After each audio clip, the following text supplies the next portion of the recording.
these guys, Morales, Prates, Shavkat, they make me like training every day more hard. But because I see this is the real fighters who can give me good fights. I'd rather see him fight Morales. I think Morales as a physical beast, green, but a physical beast, presents an interesting kind of challenge for Islam. Ian Garry did not poke a hole in the boat of Islam's invincibility aura, but he showed that one might exist. And I do think that Morales versus Islam, for the first time ever, just became interesting. Who does Islam fight next, Prates or Morales, and why? I would go with Michael Morales. My personal opinion is Michael Morales. The reason why I say Michael Morales is he's undefeated. The question is, who's next? He says he wants to defend multiple more times, get to 20 fights in a row, winning streak. And that would mean fighting a Michael Morales. That would mean fighting potentially a Shavkat, potentially fighting a Carlos Prates, and maybe even rematching an old Ian Garry. Before Ramadan, okay. So you're shooting for January. Of course. January, end of the year, I have to fight. Yo, what's up, everyone? Tonight wasn't my night. I feel great. I did great. Islam was just better to me than me tonight, and that's okay. I want everybody who loves me and supports me and wants to see me do better. I want you to know that I'm going to be back. I'm not disheartened by this. I'm bulletproof in my mind. I'll be back. I'm 28 years of age. I just fought arguably the greatest fighter we've ever seen in this sport. Ariel Helwani says Islam Makhachev's next title defenses will reveal more about the champion, especially after Ian Garry showed a potential blueprint for future challengers. The panel points to Michael Morales as a major test ahead. It's not going to be the easiest ride for him. Like, he's not, like, these next few title defenses are really going to tell us who Islam Makhachev is, in my opinion. 100%. And if you were to say what would be his hardest, like in this fight, like before this fight, he's fighting, he's going to defend, who's going to be the hardest? Probably you would have played, I don't know, would you have placed Ian Garry? I probably would have put Morales as harder in the sense of how big he was and all of the things you're talking about, but you probably wouldn't have had Ian Garry. But to see Ian Garry come out there and I guess put some tape out there on how to maybe like do some things, and now you're talking about these two monsters that are in attendance and they're waiting out there. When you were talking about like the whole Anderson Silva thing and his leg is like where he's at, Luke Thomas leans the same way, highlighting Morales' size, strength, and physicality as qualities that could give Makhachev a fascinating challenge. Who do we think is next? Do we think Prates is next? Do we think Morales is next? I think honestly Morales might be next, but who knows if they give him Prates. Who would you rather see? Now, me personally, I'd take either. I'd rather see him fight Morales. I think Morales as a physical beast, green, but a physical beast, presents an interesting kind of challenge for Islam. How do you deal with a guy who might be defensively stout and just a tank at 170? And I think Prates is like deceptively strong, but the grappling differential, right? I mean, how many times did Ian get Prates down? Ian got Prates down 4 times. It's like, bro, if Ian can do that, I mean, you would imagine Islam Makhachev agrees with White. It was a war.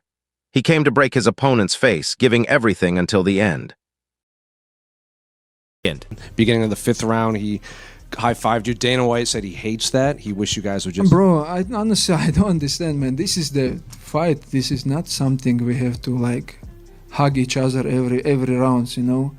We're going to war to broke the face, to broke the eye, you know? That's why I respect all my opponents. But Jan, I don't know, he respect too much. What did he say to you after the fight? Because it looked like he came in. He just said, I fight today with the greatest fighter. Yeah, I respect him, you know. He's a good guy, very kind, you know. But this is the war, you know. Look my face. I just come to beat everybody. It's not some things you have to play. This is fight. This is not game. On the GOAT conversation, the panel believes Islam Makhachev's title defenses could be the toughest of his reign. No, can Islam beat this? There's going to be big doubts. A lot of the times when you're talking about John Jones, Anderson Silva, in JSP, they were so kind of above the playing field that almost every matchup you felt like would have to be an enormous upset to see them go down. You know what I mean? And maybe toward the end things started getting different, but dude, Makhachev, like right now, those fights look like huge impositions. You know what I mean? They just look like huge roadblocks in his way. So if he's able to kind of defend that belt a couple of more times, I mean, he'll make himself undeniably in that GOAT space, right? Yes. Oh, 100%, especially against this Murderer's Row coming up. I know they're not the most like proven title contenders, but Islam Makhachev will add size and power before his next fight, keeping his aggressive mentality. I still have to gain some weight, try to be more big, more power, you know, and I have time, you know.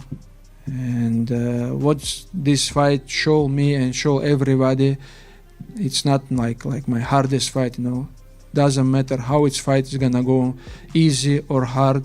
From the first minute to last second, I'm going to war. I'm gonna fight every second. Josh Thompson also favors Michael Morales over Carlos Prates as Makhachev's next opponent. He points to Morales' undefeated record, arguing that win adds weight to Islam's growing GOAT resume. Who does Islam fight next, Prates or Morales, and why? I would go with Michael Morales. My personal opinion is Michael Morales. The reason why I say Michael Morales is he's undefeated. Carlos Prates is not undefeated. Right now, you need to understand that Ian Garry beat Carlos Prates. But it wasn't a great fight. And I like Carlos Prates. I think he's a more entertaining fight than Ian Garry. Ian Garry didn't care what the crowd thought. Ian Garry was going to do what he does. Carlos Prates will mix it up. Carlos Prates will do jumping flying knees. Carlos Prates will take chances. That's why Carlos Prates got 7 losses. But he's got 24 wins because he's fun to watch fight. He doesn't care. He's having fun fighting. But I think he fights Michael Morales. If I'm Islam, I want to fight the guy that has the O next to his name to better solidify my chance of being called the GOAT. That's why. Islam Makhachev is calling out Carlos Prates for his next fight. The double champ wants it in December for the title. Prates was also seen debating a member of Michael Morales' camp. MMA Guru kept attacking, calling it boring and criticizing Makhachev's offense against Ian Garry.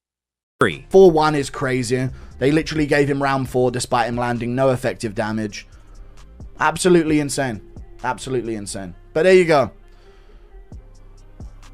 Generational Dagestani landing and coming is fine. Just boring fuck, dude. He landed a head kick in round 2. And other than that, he did nothing! For 20 minutes! He did f***ing nothing! That's the truth! 0! He caught him with a head kick in round 2. And other than that, he did f***ing nothing! The whole fight! 1 head kick in round 2. Look at his face. He did nothing. Boring cunt. 2 in a row. Nothing to JDM and nothing to Ian Garry. But this time it's worse. Luke Thomas praises the win over Ian Garry as highly technical. He admits it wasn't the most entertaining fight, but calls it a tough win, given Gary's strong defense and skill it took. That he had to get up against a very skilled competitor, but because he couldn't, this is one of the worries that we had. Gary's defense is going to be so strong that Islam's going to be just ahead of him, but not really able to advance the attack all that much. And that's basically what you got, right? That's basically what you got. And so I think people might undersell the value of this win. This win to me was not aesthetically pleasing, and it was not necessarily the height of interesting in all the ways that maybe it could have been for people this skilled, but as a defensive battle, and the level of skill that Islam had to show against a guy like this up a weight class, very, very special. He argued Makhachev relied on cage control, and Garry could win a rematch. Look at his face! Worse than a women's main event! Boring f***. Ian wins a rematch. Other than this head kick that he landed with the f***ing toes. Alhamdulillah. He praised Makhachev tonight to land with the toes of a head kick. He did nothing for 24 minutes but hold Ian against the cage. If he didn't get a back take, which he did nothing with in round 5, he would have lost the fight. Oh wait, they gave him round 4 where he did nothing. Call me toxic all you want, it's the truth. He did nothing. MMA Guru pushed back on Dana White's criticism, arguing Dagestani fighters face less scrutiny for the same cage control. He says Western fighters get this critique constantly, while Caucasus fighters rarely do. He notes Makhachev held Ian Garry against the cage for minutes across multiple rounds without offense, the pattern White criticized. Despite the pushback, White hasn't changed his stance. It's very impressive what he did. And again, you know, in my my thoughts on how Ian performed tonight, you know, so you can, like I said, you can flip that whole script and then drop it on Islam on how impressively he beat a big, strong, rangy guy who was doing damn good work. You know, Islam did everything he needed to do to beat this guy. And like I said, there's weight classes for a reason. And tonight's matchup was a perfect example of that. Islam Makhachev wants to return before Ramadan, targeting a January comeback. He's open to fighting as early as the end of the year, staying active while healthy and injury-free. Are you looking to be able to fight 2 times next year after Ramadan? Bro, we have to fight before Ramadan, 100%. Before Ramadan, okay. So you're shooting for January. Of course. January, end of the year, we have to fight. Maybe even the end of this year. Yeah, because I'm not like 20-somethings. I'm 34 years old, and I have to fight soon as possible because I'm not cut much weight. I don't have like any big injuries, just have to maybe double check my nose. That's it.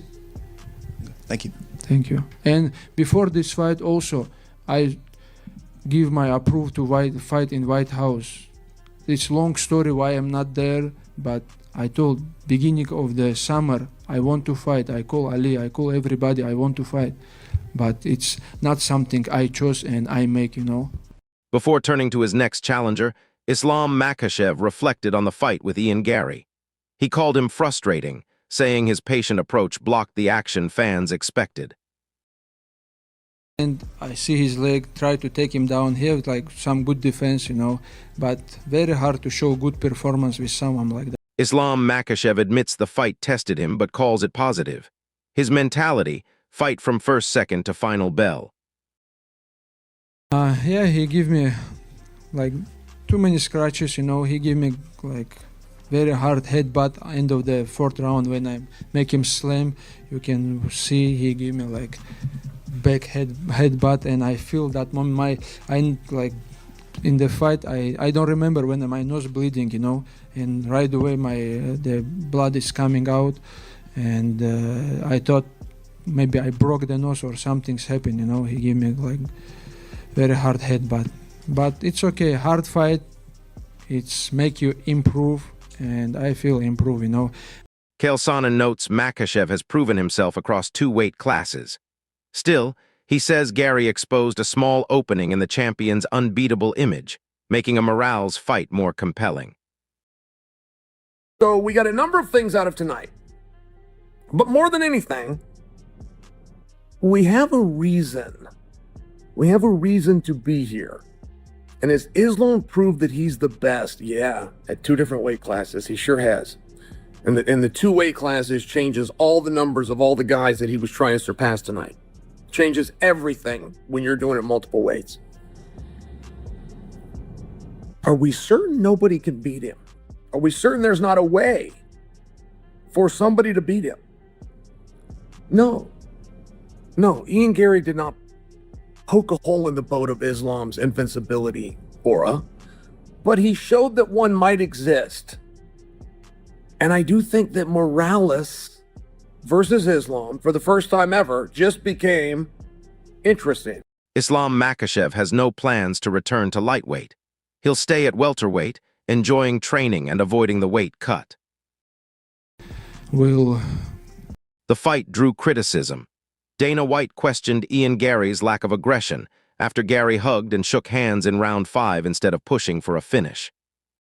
This is my honest opinion on it. I felt like tonight was set up for the upset. There's weight classes for a reason. Ian Garry is a big, rangy, strong guy who has great takedown defense. I mean, if you look at his takedown defense tonight against Islam, it was impressive. I felt like, I think that Ian is a talented guy. If he had even an ounce of killer instinct in that 5th round, you know, he had been beating him to the body. Islam's whole, I think, right side was beat up. His face was beat up. You don't come out and hug and shake hands. And that drives me crazy when there's so much at stake. And there's also a lot of mental gamesmanship, whatever you want to call it, in this game. You come out in that 5th round with a flying knee or something crazy and you try to finish the fight. This is one of those fights that Ian will go back and watch and say, wish I could do that over again. I don't know if he was in his head and Ian felt like he had to come out and shake hands in the 5th round or whatever, but, you know, Islam did exactly what he needed to do to win that fight. UFC 330 is in the books. Attention turns to what's next for Islam Makhachev, Carlos Prates, Michael Morales, or someone else. Share thoughts and subscribe for the latest. Chael Sonnen praises Makhachev's performance against Ian Garry, calling it complete. But Sonnen considers Michael Morales the more interesting next challenge, pointing to his power, explosiveness, and potential takedown defense. Watching Islam tonight, I cannot tell you what his weaknesses are. He really fought everywhere and he fought well. But my interest in seeing Michael Morales take on Islam did not exist until now. Just now is when I realized that Morales could do a better job defending takedowns than Ian, at least in theory. And that Morales can engage a little bit more explosively. I can't say Morales' combinations are better than Garry, but I think that his power is. And all of a sudden, Morales starts to look like a very interesting proposition. Islam Makhachev says he'll fight anyone. He wants Carlos Prates and Michael Morales to fight, settling who's #1 contender. Getting a title shot of Carlos Prates and Michael Morales backstage arguing about who should get the title shot against you next, and they both want it. They both think they deserve it. How do you feel? I don't know who I want to choose, you know, no matter who is them. Maybe let them fight. Why they not fight in this card to see who is the #1 contender, you know? But it's okay. I'm happy we have some real contenders in this division. And these guys, Morales, Prates, Shavkat, they make me like training every day more hard. But because I see this is the real fighters who can give me good fights.